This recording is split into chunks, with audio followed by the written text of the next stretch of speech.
Phone tapping కేసులో MLC Naveen రావు SIT దర్యాప్తు కొనసాగుతోంది. 8 గంటలుగా నవీన్ రావును ప్రశ్నిస్తున్నారు అధికారులు. ప్రత్యేక డివైజ్లు ఎక్కడి నుంచి సమకూర్చారని అడిగింది. ఎస్ఐబి అధికారులతో సంబంధాలపై నవీన్ రావును ప్రశ్నిస్తున్నారు సిట్ అధికారులు. ఎక్కడెక్కడ డివైజ్లు ఏర్పాటు చేసి ఫోన్ ట్యాపింగ్ చేశారని క్వశ్చన్ చేసింది సిట్. ఇదే విషయంపై మరింత సమాచారం అజయ్ అందిస్తారు. అజయ్, నవీన్ రావును సిట్ సుదీర్ఘంగా ప్రశ్నిస్తోంది. ఏమైనా వివరాలు రాబట్టిందా? అప్డేట్స్ ఏంటి?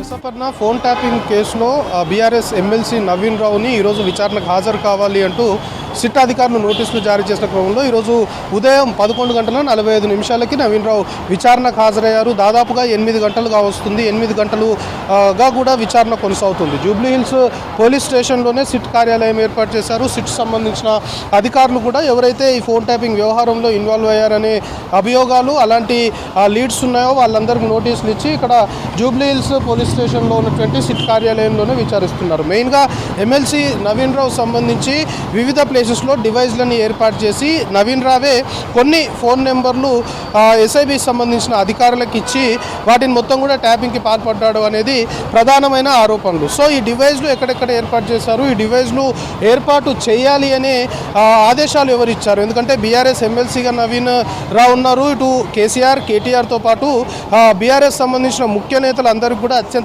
సన్నిహితుడుగా కూడా నవీన్ రావుకి పేరుంది. సో నవీన్ రావు పాత్ర ఇందులో ఎస్టాబ్లిష్ చేసుకునే దిశగానే ప్రస్తుతం క్వశ్చనింగ్ అయితే కొనసాగుతుంది. ఇప్పటి వరకు ఫోన్ ట్యాపింగ్ కేసులో ఎవరైతే పోలీస్ అధికారులు అరెస్ట్ అయ్యారో లేదా విచారణకు హాజరయ్యారో వాళ్ళందరూ ఇచ్చిన స్టేట్మెంట్, కన్ఫెషన్ సంబంధించిన స్టేట్మెంట్లో నవీన్ రావు సంబంధించిన పేరు పదే తెరపైకి రావడంతో నవీన్ రావుని క్వశ్చన్ చేయాలి అని సిట్ అధికారులు భావించారు. సో మనకు అందుతున్న ఇన్ఫర్మేషన్ని బట్టి సిట్ ఏదైతే ఏర్పాటు చేశారో అందులో ఎఫిషియెంట్ పోలీస్ ఆఫీసర్స్ని మొత్తం కూడా ఇన్వెస్టిగేషన్ ఆఫీసర్స్గా అందులో నియమించారు. అయితే సిట్లో ఉన్నటువంటి ఒక ఆఫీసర్ మనకు అందుతున్న ఇన్ఫర్మేషన్ని బట్టి one of the SIT officer ఆయనని ఉదయం నుండి కూడా క్వశ్చన్ చేస్తున్నారు. సో దాదాపు 8 గంటలుగా కూడా క్వశ్చనింగ్ అనేది కొనసాగుతుంది. మెయిన్గా ఈ డివైజ్లకు సంబంధించి కావచ్చు, లేకపోతే అప్పుడు ప్రతిపక్షంలో ఉన్నటువంటి కాంగ్రెస్ పార్టీ ముఖ్య నేతలు, దాంతోపాటు సీఎం రేవంత్ రెడ్డి, అతని కుటుంబ సభ్యులు, అతనికి అత్యంత సన్నిహితులు, వీళ్ళందరి ఫోన్లు కూడా ట్యాప్ చేయాలి అంటూ నవీన్ రావు కొంతమేరకు ఆదేశాలు ఇచ్చాడు.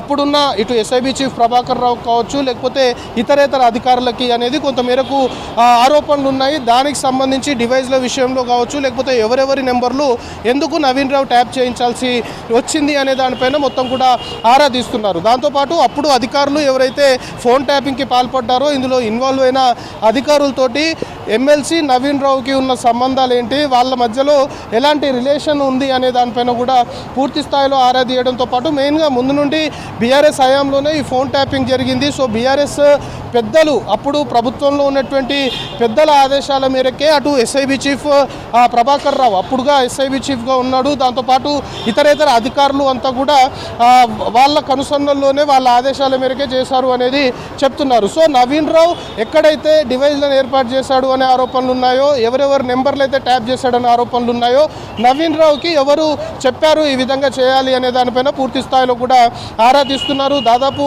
8.5 అవర్స్గా వస్తుంది. కంటిన్యూగా క్వశ్చనింగ్ అనేది జరుగుతుంది. మనకు అందుతున్న ఇన్ఫర్మేషన్ని బట్టి ఇంకొంతసేపు క్వశ్చన్ చేసే అవకాశం ఉంది. సో నవీన్ రావుని క్వశ్చన్ చేసిన తర్వాత అతని స్టేట్మెంట్ కూడా రికార్డ్ చేయనున్నారు. ఎందుకంటే సిట్ సంబంధించి ఫోన్ ట్యాపింగ్ వ్యవహారంలో క్వశ్చనింగ్ మొత్తం జరుగుతుండగా అతని స్టేట్మెంట్ రికార్డ్ చేయడము, దాంతోపాటు నవీన్ రావు సంబంధించి ఆల్రెడీ ఈ కేసులో ఇన్వాల్వ్ అయిన వారు కన్ఫెస్ చేశారు. అందులో నవీన్ రావు పేరు తెరపైకి తీసుకొచ్చారు కాబట్టి నవీన్ రావు సంబంధించి ఇందులో ఎంత మేరకు ఇన్వాల్వ్ అయ్యాడు అనే దానిపైన ఆల్రెడీ సిట్ సంబంధించిన అధికారులు కొంతమేరకు గ్రౌండ్ వర్క్ చేయడంతో పాటు దానికి సంబంధించిన ఎవిడెన్స్ కూడా కొంత గ్యాదర్ చేసినట్టు తెలుస్తుంది. సో అవన్నీ కూడా నవీన్ రావు ముందు నుంచి విచారిస్తున్న సిచ్యువేషన్ ఉంది. సో నవీన్ రావు స్టేట్మెంట్ కూడా ఈ కేసు సంబంధించి విచారణ పూర్తయిపోయిన తర్వాత నవీన్ రావు స్టేట్మెంట్ని సిట్ అధికారులు రికార్డ్ చేయనున్నారు. సో 8.5 అవర్స్ నుండి కూడా ఎమ్మెల్సీ నవీన్ రావు సంబంధించిన విచారణ కొనసాగుతుంది. ఇంకా ఇది కంటిన్యూ అయ్యే అవకాశాలు కనబడుతున్నాయి. మెయిన్గా ఎందుకు ఈ ఫోన్ ట్యాపింగ్ సంబంధించి ఈయన స్పెషల్ ఇంట్రెస్ట్ తీసుకొని కొన్ని నెంబర్లను ట్యాప్ చేయాల్సిన అవసరం వచ్చింది. దాంతోపాటు డివైజ్లకు సంబంధించి ఎక్కడెక్కడ డివైజ్లను ఏర్పాటు చేశారు, ఆ డివైజ్లకు సంబంధించిన మానిటరింగ్ ఏ విధంగా చేశారు, డివైజ్లకు సంబంధించి ఏర్పాటు చేసిన తర్వాత రెగ్యులర్గా దాన్ని ఎవరు కోఆర్డినేట్ చేసుకొని మానిటర్ చేసేవారు, దాంతోపాటు ఈ ఫోన్ ట్యాపింగ్లో పాల్గొన్నటువంటి అధికారులు, ఇన్వాల్వ్ అయిన అధికారులకి ఎమ్మెల్సీ నవీన్ రావుకి ఎలాంటి సంబంధాలు ఉన్నాయి, దాంతోపాటు బీఆర్ఎస్ సంబంధించి బీఆర్ఎస్ హయాంలోనే ఈ ఫోన్ ట్యాపింగ్ జరిగింది కాబట్టి అప్పుడు బీఆర్ఎస్ పెద్దలు ఎవరు ఈ విధమైన ఆదేశాలు ఫోన్ ట్యాపింగ్ చేయాలి అంటూ నవీన్ రావుకి చెప్పారు. ఇలా చాలా క్వశ్చన్స్కి ఆన్సర్స్ రాబట్టే ప్రయత్నం అయితే సిట్ అధికారులు చేస్తున్నారు. దాదాపు 8 గంటలకు పైగా కూడా విచారణ కొనసాగుతుంది. మనకు అందుతున్న ఇన్ఫర్మేషన్ బట్టి ఇంకొంతసేపు విచారణ కొనసాగే అవకాశం ఉంది. విచారణ మొత్తం ఎంటైర్ కంప్లీట్ అయిపోయిన తర్వాత ఈరోజు నవీన్ రావు స్టేట్మెంట్ని అధికారులు, సిట్ సంబంధించిన అధికారులు రికార్డ్ చేయనున్నారు. అపర్ణ.